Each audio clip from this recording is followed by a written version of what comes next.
said that nothing will be done, no democratization will be done unless there is a settlement of the Palestinian problem. And what is interesting, it is that Solana, the representative of Europe, the foreign policy of Europe, repeated word by word this declaration, that nothing can be done unless this problem is solved. So this is the same politics. The Europeans have the same politics as the Arab, and they put that as the centerpiece of the policy, their policy and their relation with the Arab world. Is one of the aspects of the deal the fact that in Arabic countries there are many, many young people, and Europe is an elderly country with a dwindling population? Is part of the deal the labor of young Arabic Muslims coming to European countries? Well, before 74, then the opening of the dialogue, there was foreign immigrants who were coming, but with contracts. And when the time of their contract was finished, they had to go back. And they were not allowed to come in with their family. Yeah. They were coming on contract. It was not mass immigration.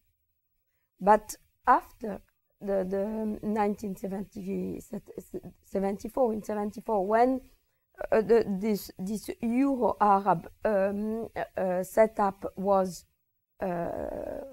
implemented, this type of immigration stopped, and then start a mass immigration with the family in the European countries, because the vision of Eurabia, the ideological vision, is to create a Mediterranean population, Arab and European, and which would populate it all around the Mediterranean area, and which will represent an era of peaceful love and of toleration. Yes, and who prevent this love and reconciliation between Christian and Muslims is, of course, Israel. This is the view. This is the ideological accusation. Israel is the evil part, is a continuation of the Nazi interpretation of history, which said the Jews provoked the war. When Hitler was organizing the war, he was saying, but it is the fault of the Jews. Everything is the fault of the Jews.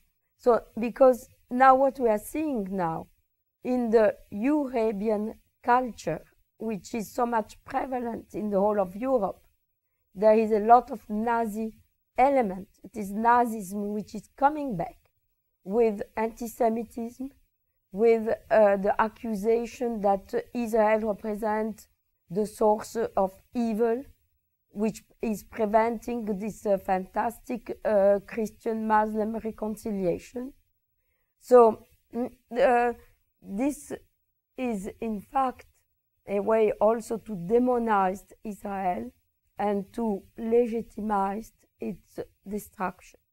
There is also in Europe an accusation that Israel is an apartheid country, is a Nazi country, and the projection on the Palestinian of the condition of the Jews, the victim Jews in Europe, while the Israeli appear the oppressive Nazi. This is a way of reacting to the Holocaust that has happened in Europe against the Jews. It is a way to project on the victim, Israel, yeah, the evil that was done in Europe, and therefore also to liberate from its guilt the European mind. So in Palestinianism, we see all those elements. I spoke about the European element of hate, because if there is this strong wave of anti-Semitism in Europe, it is not for nothing. It has some roots. So, but there is also the Islamic elements of Palestinianism, which combine with the European. But I have to say that Europeans are not anti-Semite. It would be extremely wrong to demonize the European. I am living there, and I see the extraordinary treasury of humanism that exists in Europe.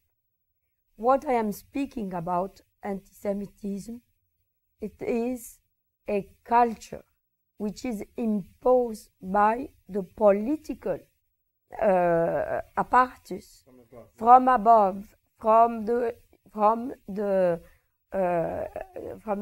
European Commission, from the top level of the EU, which is through the network of the EU, which is implemented, monitored throughout Europe. And this is why we see the same language of hate against Israel and the same attitude in France, in Spain, in Austria, in Sweden, because it is the same type of totalitarian culture that is being built by the bodies of the European Union.